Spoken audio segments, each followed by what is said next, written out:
दोस्तों क्या 10 रुपए की एसआईपी से शुरुआत किया जा सकता है? 10 रुपए से अपना इन्वेस्टमेंट शुरू कर सकते हैं। आज की इस वीडियो में आपको जानने को मिलेगा। और इस 10 रुपए से अगर अपना इन्वेस्टमेंट आप शुरू करते हो तो क्या आपको यहाँ पे बेनिफिट हो सकता है, क्या आपको फायदा हो सकता है, सारी चीजें इस वीडियो में एक्सप्लोर करने वाले हैं। और आगे मैं आपको ये भी बताऊंगा कि मैंने अपना इन्वेस्टमेंट कितने से शुरू किया था, इस 10 रुपए से शुरू किया था या फिर इससे भी कम शुरू किया था। और मैं आपकी जानकारी के लिए बताना चाहूंगा दोस्तों, मैंने इस 10 रुपए से भी कम में भी अपना इन्वेस्टमेंट स्टार्ट किया था। और आज जो मेरा पोर्टफोलियो है, आप इसको देखकर हैरान हो जाओगे कि अगर आप आज से शुरू करते हो तो आपका फिगर कुछ इस तरीके से बन सकता है। इस वीडियो में दी गई जानकारी केवल शिक्षा और जानकारी के उद्देश्य से है। कोई भी निवेश करने से पहले अपने वित्तीय सलाहकार से सलाह जरूर लें। दोस्तों मार्केट में नेगेटिविटी बनी रहती है, लेकिन अगर इसको सही तरीके से, सही स्ट्रेटजी से अगर सोच के समझ के इन्वेस्टमेंट किया जाए, ये आपके लिए आई ओपनर भी हो सकता है। जी हाँ दोस्तों, आई ओपनर भी हो सकता है। कैसे, चलिए एक एक करके समझते हैं। और जो भी आपकी समस्या है, मार्केट से आपको डर लगता है कि मार्केट में पता लग गया हम इन्वेस्ट करते हैं, मार्केट नेगेटिव चली गई तो हम क्या करेंगे, हमारे पैसे तो नेगेटिव में चले जाएंगे। और भाई अगर बात करते हैं 500 रुपये और 1000 रुपये इन्वेस्टमेंट करने की, ये हमारे पैसे हमारे पास बचते ही नहीं तो हम इन्वेस्ट कहाँ करेंगे। और मैं आपको यहाँ पे बता रहा हूँ आज कैसे आप 10 रुपये से अपनी शुरुआत कर सकते हो। इनफैक्ट मैं अपनी जर्नी से इंस्पायर्ड होकर आपको बता रहा हूँ, ऐसा नहीं कि मैं हवा में तीर चला के आपको बता रहा हूँ। मैंने कैसे शुरू किया था आज के 7 साल पहले, जब मेरे पास इनकम के सोर्सेज नहीं थे, तो मैंने कैसे अपना इन्वेस्टमेंट शुरू किया था।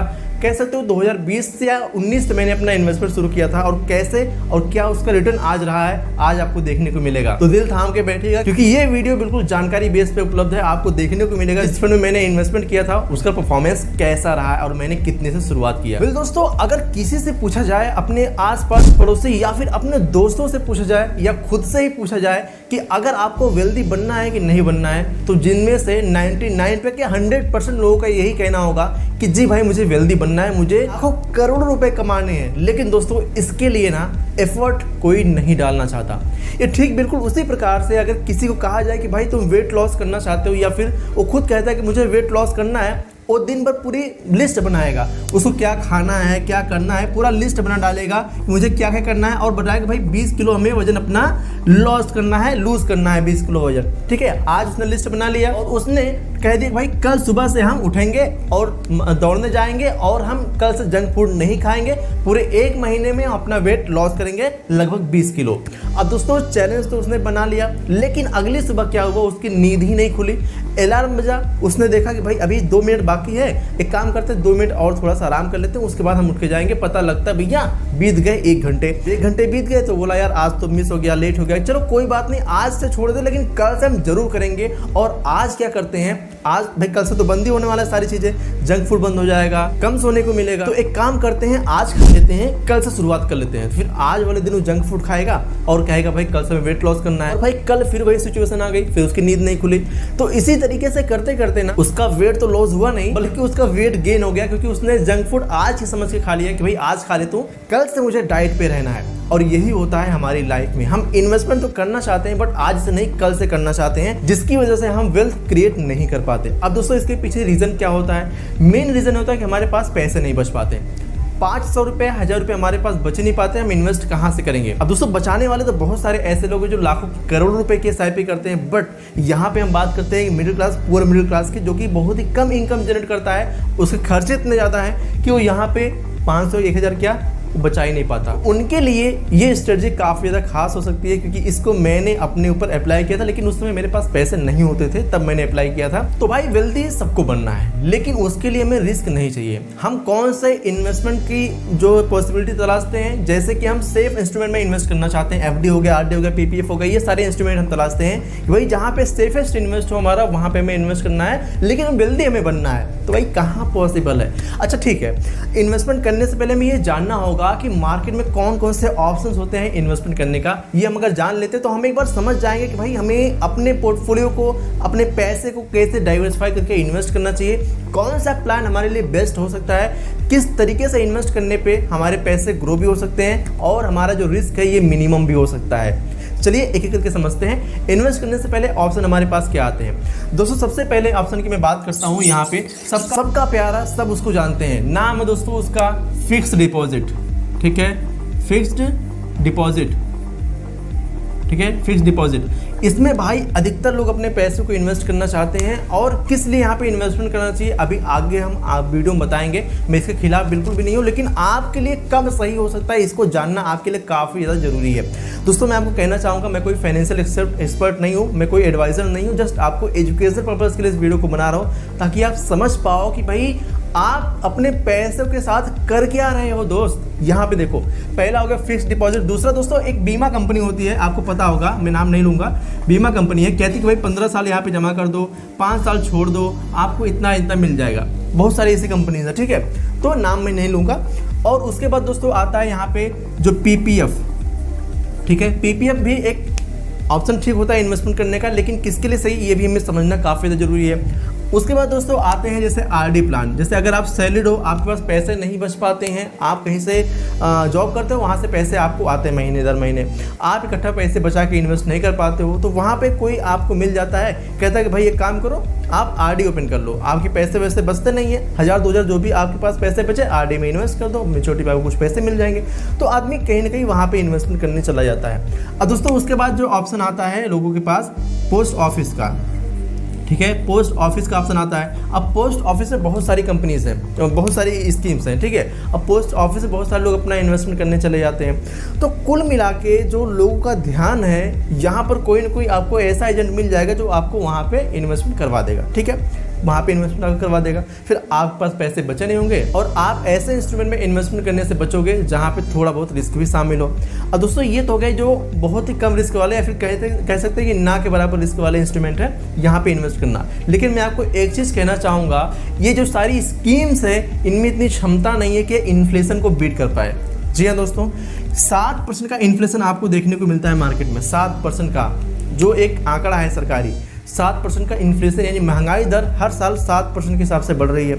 और जो FDs हैं, जो PPF है, RD है, ये सब जो स्कीम्स है दोस्तों 7% के अंडर में ही आपको यहाँ पे इंटरेस्ट देती हैं। तो ये इन्फ्लेशन को बीट नहीं कर पाए। अब हमें यहाँ पे क्या करना चाहिए, हमें किस तरीके के इंस्ट्रूमेंट को भी देखना चाहिए। मैं कोई रिकमेंड नहीं कर रहा हूँ, किन तरीके के इंस्ट्रूमेंट को भी देखना चाहिए हमें ये समझना पड़ेगा।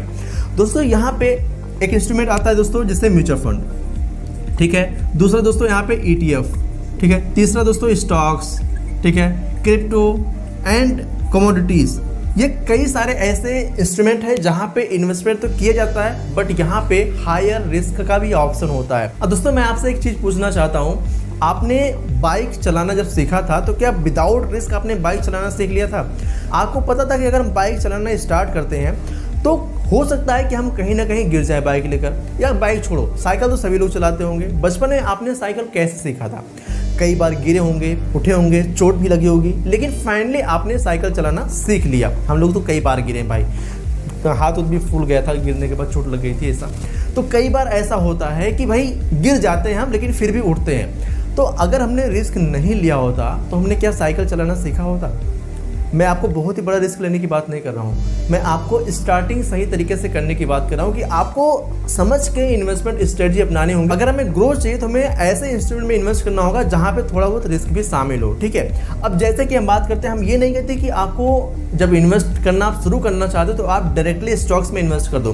भाई पर्टिकुलर कोई यहाँ पे एक स्टॉक है, अब किसी एक स्टॉक में अपने पैसा लगाया, आपने सही तरीके से रिसर्च नहीं किया, सही तरीके से आपने एनालाइज नहीं किया और वहाँ पे अपना इन्वेस्टमेंट आपने कर दिया।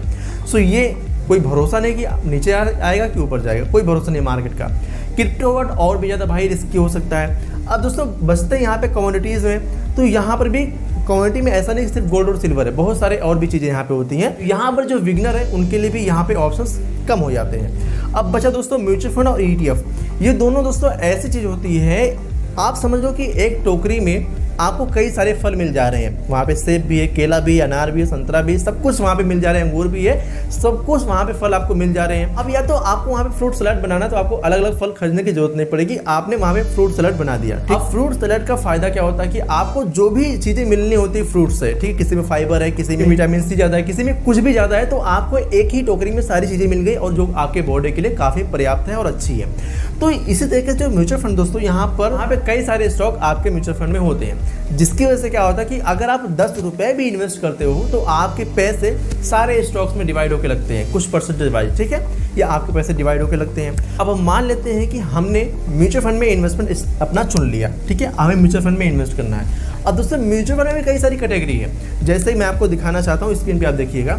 सबसे पहले index fund, large cap fund, mid cap fund, small cap fund, flexi cap fund, multi cap fund, multi asset fund, PSU fund, thematic fund, तो कई सारे तरीके के फंड होते हैं। अब सवाल ये उठता है कि अगर हम इन्वेस्टमेंट स्टार्ट करना चाहते हैं, हम बिगिनर हैं और 10 रुपये जाके इन्वेस्ट करना चाहते हैं, तो हम किस तरीके के फंड को देखें। अब मैं आपको यहाँ पे समझाना चाहता हूँ। देखिए, अगर आप बिगिनर हैं, आप मार्केट का रिस्क नहीं झेल सकते कि मार्केट में बहुत रिस्क, मैं यहाँ पे इन्वेस्टमेंट नहीं कर पाऊंगा, तो यहाँ पर जो जैसे मैंने स्टार्ट किया था मैं आपको बताने वाला हूँ। ये कोई रिकमेंडेशन नहीं है, जस्ट जो मैंने शुरू किया था वही आपको यहाँ पे समझाने का प्रयास कर रहा हूँ। देखिए, मैंने शुरुआत किया था दोस्तों इंडेक्स फंड से।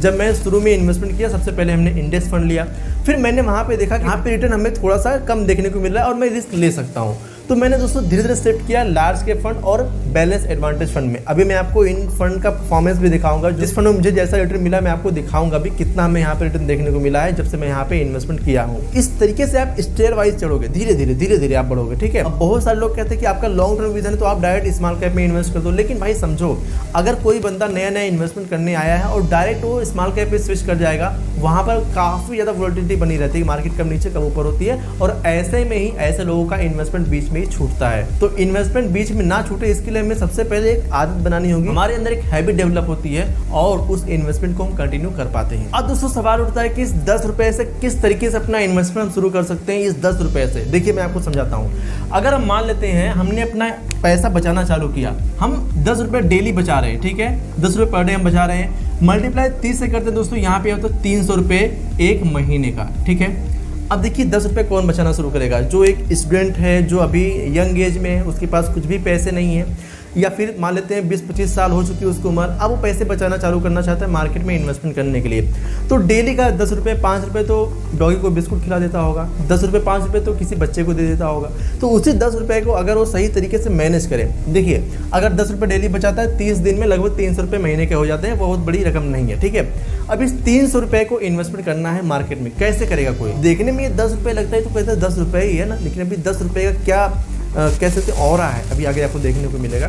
तो यहाँ पे 300 रुपये आपके पास इन्वेस्टमेंट करने के लिए जुड़ गए एक महीने में। अब सवाल उठता है कि हम किस तरीके के फंड में इन्वेस्टमेंट शुरू करें। दोस्तों आप कहोगे भाई 300 रुपये में कौन से फंड इन्वेस्टमेंट का ऑप्शन देता है? कोई कहता है 500 का, कोई कहता है 1000 में मिलेगा। मैं आपको दिखाता हूँ। मैंने जो फंड शुरू किया था, सबसे पहले फंड दोस्तों मैंने एक्सिस फंड में अपना इन्वेस्टमेंट शुरू किया था, मात्र 100 रुपये महीने से। मतलब अगर हम एक दिन का देखें, 3.5 रुपये एक दिन हमने बचाना चालू किया था, गुल्लक में डाल 3.5 रुपये, 4 रुपये, 5 रुपये से बचाना हमने चालू किया था, जो कि महीने का 100 रुपये होता था। तो उस तरीके से हमने इन्वेस्टमेंट शुरू किया अपना। अब देखिए अगर 10 रुपये आप बचाते, 300 रुपये आपके पास बच गए। ये देखिए मैंने फंड यहाँ पे आपको दिखा रहा हूँ मैं, एक्सिस का ये फंड था, मैंने यहाँ पे अपना इन्वेस्टमेंट शुरू किया था। एक्सिस का लार्ज कैप फंड था और मैंने यहाँ पे इन्वेस्टमेंट किया था, और यहाँ पे आप इसका रिटर्न अभी देख सकते हो, ठीक है। ये इसका रिटर्न यहाँ पे आपको दिख रहा होगा अभी। और दोस्तों दूसरा फंड की मैं बात करता हूँ, ICICI का बैलेंस एडवांटेज फंड मैंने शुरू किया था, और वहाँ पर भी मैंने 100 रुपये से अपना इन्वेस्टमेंट किया था, वो भी लगभग 3-4 रुपये डेली बचाकर, उसका भी रिटर्न आपको यहाँ पे देखने को मिल जा रहा होगा, ठीक है। और दोस्तों यहाँ पे स्मॉल कैप कैटेगरी अगर बात करते हैं, बंधन का स्मॉल कैप मैंने देखा, और यहाँ पे इसका जो रिटर्न यहाँ पे आप देख सकते हो, ठीक है। तो कहने का मेरा मतलब क्या है, यहाँ पे आप कम से कम में भी अपना इन्वेस्टमेंट शुरू कर सकते हो। अभी आपके ऊपर चॉइस करता है, आप इन्वेस्टमेंट करने से पहले अपने रिस्क टॉलरेंस और सेबी रजिस्टर्ड एडवाइजर सलाह लेके अपना इन्वेस्टमेंट करें। यहाँ पे मैं आपको अपना एग्जांपल शेयर कर रहा हूँ। अब दोस्तों यहाँ पे अपना कैलकुलेशन हम कर लेते हैं। हम मान लेते हैं कि हमने अपना 300 रुपये इन्वेस्टमेंट शुरू कर दिया और हमें 15% का यहाँ पे ऑल टाइम रिटर्न देखने को मिल जाता है, और हमने शुरू किया था दोस्तों 20 साल की एज से, ठीक है। 20 साल की उम्र से हमने शुरू किया और हम ये 65 साल तक अपना ऐसे इन्वेस्टमेंट शुरू करते रहे। लगभग हमें यहाँ पे समय मिल गया 45 ईयर का, ठीक है। 45 साल तक अपना इन्वेस्टमेंट लगातार हमने किया, ये 10 रुपये डेली बचा के। आज आपको 10 रुपये थोड़ा सा ज़्यादा लग रहा होगा, लेकिन आने वाले समय में 10 रुपये मतलब 1 रुपये के बराबर आपको लगेगा, क्योंकि वहाँ पे इन्फ्लेशन आ जाएगा। अब दोस्तों यहाँ पे हमने अगर 45 ईयर तक अपना इन्वेस्टमेंट कर दिया, तो हमारा जो इन्वेस्टमेंट होगा, टोटल इन्वेस्टमेंट हमारा जो जाएगा ये 1.62 लाख के आसपास जाएगा। एंड दोस्तों यहाँ पर जो हमें रिटर्न के तौर पे देखने को मिल सकता है, अगर 15% का हमें लॉन्ग टर्म में मिलता रहा, ये जस्ट इलस्ट्रेशन ओनली है, कोई गारंटी रिटर्न नहीं है, जस्ट आपको समझाने के लिए है। और यहाँ पे एस्टिमेटेड रिटर्न हम देखते हैं तो ये लगभग 1.97 CR के आसपास, एंड टोटल वैल्यू 1.99 CR। अरे मतलब क्या 10 रुपए से इन्वेस्टमेंट शुरू?